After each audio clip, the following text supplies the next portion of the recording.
Below the time signature setup area in the new score dialog is an area where you can set up a pickup bar. If you know that your score requires a pickup bar, it's best to check the box now next to Start with Bar Length of. And after you've checked the box to tell Sibelius that you want it to create a pickup bar, then you'll need to select the length of the pickup bar by choosing a note value from the drop-down menu. You'll have to be careful working in this field, because sometimes Sibelius will actually add two note values together in that field rather than replacing one for another. If that happens, you can insert your cursor into the field and use your backspace or delete key to remove the values, and then simply choose another from the drop-down menu. And in case you're curious, there actually is no difference if you have 3 quarter notes in that field versus a dotted half note. As long as you have the correct total number of beats established, then your pickup bar will be fine. You'll be able to notate the rhythms however you'd like once you're in the score. Now, I cannot stress enough how important it is that you set up your pickup bar within the new score setup window before creating your score. It can be very difficult to add, change, or delete a pickup bar after the score has been created.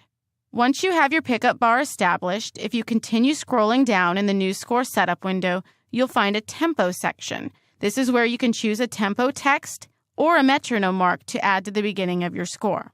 To choose a tempo text, you can either type your own tempo inside the field, or you can choose a word from the drop-down menu. To include a metronome mark, make sure that you check the box next to metronome mark, and then fill out an appropriate BPM number in the number field. The tempo text and the metronome mark will both affect the speed of Sibelius's playback. Most tempo words are defined as BPM values inside Sibelius's playback dictionary. Sibelius also understands and interprets metronome markings, and it reads these tempo markings in your score from left to right as it plays through the score. The next section of the new score setup window allows you to set up the opening key signature for your score. To save screen space, the key signatures have been arranged in categories which you can access from the drop-down menu.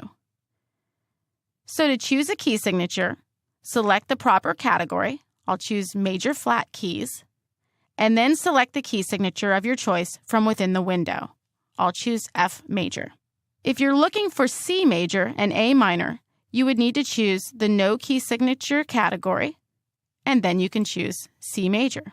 The only difference between equivalent key signatures like C major and A minor is how Sibelius will spell the notes if you input the notes using FlexiTime or real-time note input. Also, if you don't want your composition or any of its parts in the score to have any displayed key signature whatsoever, you'll want to choose the No Key Signature from within the No Key Signature category. To make exploring note input easy on yourself, I'd recommend choosing C major for now. The last section of the new score setup window asks for some basic score information. This information becomes important metadata attached to your score. It's best to at least fill out the title and the composer or songwriter name to start with. So I'm going to title this My Music, and you can use Tab to move to the next field. And for the composer, I'm going to put Jenny. Don't worry about the lyricist, copyright, or other information, and don't concern yourself with creating a title page yet. Those are features best left for later discussions. You'll be able to edit or add score information later after your score is created from within the Info page of the File tab. When you've exhausted the options in the new score setup window and you're certain that you've made all of the right decisions for the start of your score, go ahead and click the Create button to open your new score as a Sibelius file. Be warned, you will not be able to get back to the new score setup window for this score after you've created it. All adjustments to the score after it's opened in Sibelius must be done through the Sibelius interface. Once your score opens, go ahead and do a quick save so that you can get back to this file in the future. You can go to the File tab, Save. Your score title will already be the file name. You can change it if you'd like. Make sure it's going to a location where you're happy with it being saved to, and then click Save.